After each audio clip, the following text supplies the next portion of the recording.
day 3 of the mycology.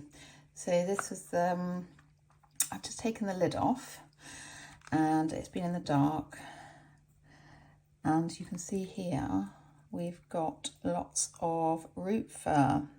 So you may think, oh, it looks mouldy. It's not. It's tiny, tiny root hairs that are going down and working their way down to the coir, and they'll be absorbing the water to grow.